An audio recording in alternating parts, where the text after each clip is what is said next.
최동석 인사혁신처장의 막말 논란 그야말로 끝도 없이 지금 이어지고 있습니다. 이번에는요, 위안부 피해 할머니에게까지 막말을 해서 논란이 되고 있는데 생존 피해자인 이용수 할머니가 공직자 자격이 없다면서 최 처장을 강하게 비판했습니다. 직접 들어보겠습니다.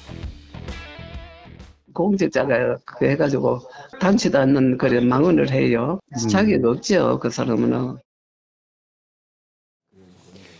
자, 최동석 처장 2020년 이용수 할머니가 민주당 윤미향 전 의원의 후원금 횡령 의혹을 제기를 하자 친일 독재 세력이 문재인 정부를 흠집내려는 X수작의 일환이라면서 비속어를 사용한 막말을 했었습니다. 이용수 할머니의 반박, 먼저 우리 이현정 의원님 어떻게 들으셨어요? 그러니까 이제 최동석 처장의 여러 가지 이야기들 제가 쭉 보면 우리 사회의 합리적이고 어떤 면에서 보면 좀 상식적인 그런 분은 분명히 아닌 것 같습니다. 자, 이 많은 말들을 뱉어냈는데 그 이야기 자체가 보면 참 우리 국민들이 보시기에는 정말 분노를 일으킬 수 있는 그런 발언들이 꽤 있지 않겠습니까? 예. 특히 또 아마 같은 진영에 있는 사람들마저도 또 이 현재 대통령실 근무하고 있는 비서실장 등등마저도 사실은 무능하다, 등등 무지하다, 등등 이야기를 했고 우리 국민들을 또 김문수 후보를 찍었던 사람들은 무지하다라고 하는 것 자체는. 근데요, 이게 지금 그럼에도 불구하고 이분이 결코 자리에 물러나지 않고 있습니다. 예. 자, 그리고 얼마 전에는 또 임명장을 받았어요. 그러니까요. 근데 최동석 처장이 이게 계속되면 우리 국민들은 어떤 의심을 하냐면 최동석 처장이 했던 이야기가 이재명 대통령의 혹시 생각과 같지 않을까라는 우려를 할 수 있어요.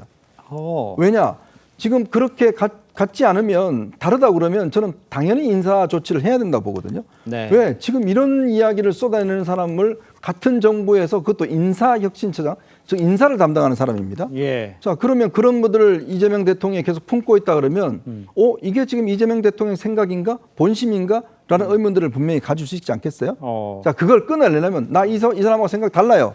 라고 한다면 저는 이재명 대통령 인사 조치해야 됩니다. 예. 그런데 자꾸 가지고 있으면 이재명 대통령도 똑같은 생각을 하는구나 라는 오해를 살 수 있어요. 예. 자, 그렇기 때문에 저는 이분을 해야 되고 또 하나는 공무원들이 뭐라고 보겠습니까? 자, 75만 공무원들이 저렇게 하는 분이 우리 인사를 담당하고 있어? 그러면 나는 뭐야? 즉 대통령 한 분을 제외하고는 나머지는 다 무지하고 몽매한 사람들이야. 대통령은 천재고 대통령은 정말 너무 훌륭하신 분이야. 네네. 그러면 나는 출세할 수 있어. 라는 메시지를 갈 수 있지 않을까요? 네, 알겠습니다. 김진욱 대변인께 이렇게 여쭤봐야 될 것 같아요. 지금 계속 끌고 가는 모양새가 결국은 다른 시그널을 줄 수 있다. 이런 얘기를 하시는 것 같아요. 거기서는 어떻게 생각하시는지 최동석 처장은 스스로 결단 내릴 생각은 없다고 들립니까? 어떻게 생각하세요? 일단 그런 얘기에 대해서 들리는 건 없습니다. 네. 아마도 임명장을 이제 어제 받으셨기 그러니까요. 때문에 네. 그 부분에 대해서 본인이 어떤 결심을 하거나 또는 타의에 의해서 자리에서 물러나는 지금 이런 상황들은 이제 아닐 것 같고요.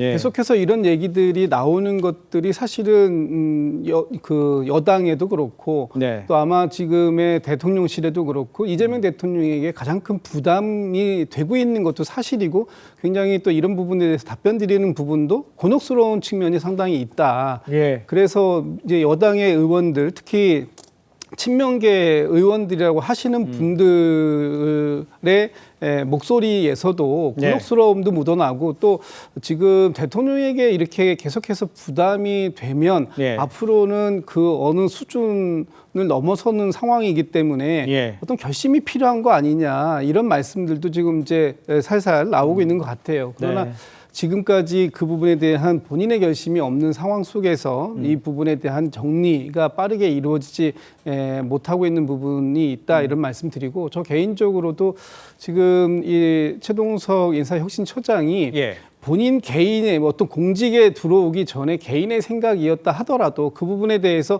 일반 국민들의 눈높이가 다르다라고 본다면 좀 조금 더 적극적인 어떤 사과나 이런 부분들이 있으셨으면 좋았겠다. 단지 그냥 사과문을 그냥 이렇게 언론에 배포하시고 그걸로 다 마무리가 된 것으로 이렇게 이해하고 계시면 지금 상황은 좀 곤란한 상황이 아닌가 저 알겠습니다. 개인적으로 그렇게 판단하고 있습니다. 자, 그런데 여기에 이제 한 시민단체에서는 최 처장을 명예훼손과 모욕 등의 혐의로 이제 경찰에 고발을 했습니다.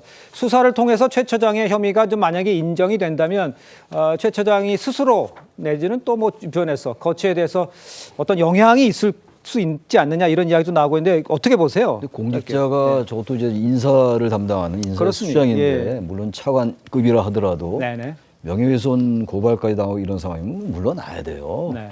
그건 저기 도덕적이고 법적인 문제, 법적인 측면을 떠나서 예. 아까 보편적이라는 말씀 나왔습니다만 공직자는 기본적으로 국민의 보편적인 눈높이에 맞아야 돼요. 제가 아까 공권력이 엄정하게 집행돼야 된다 말씀드렸잖아요. 같은 논리입니다.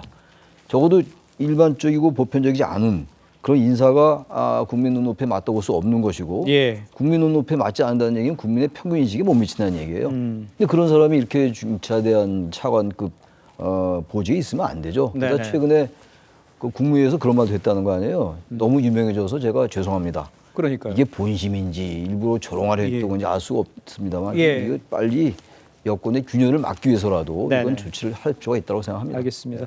우리 황윤경 대변인께는 이렇게 여쭤볼게요.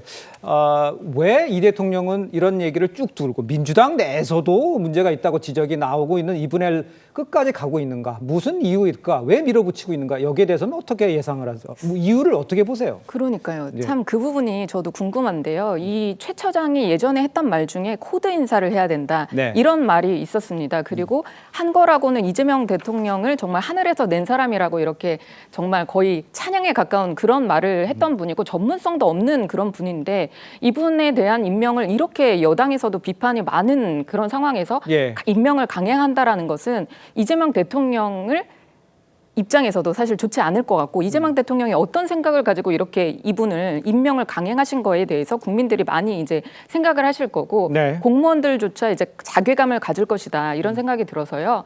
이제 최 처장이 그렇게 이재명 대통령을 그렇게 위하신다면 본인 스스로 입장 그러니까 사퇴하시라 그게 맞다 이 정부의 부담을 낮춰주시라 이런 말씀 드리고 싶습니다.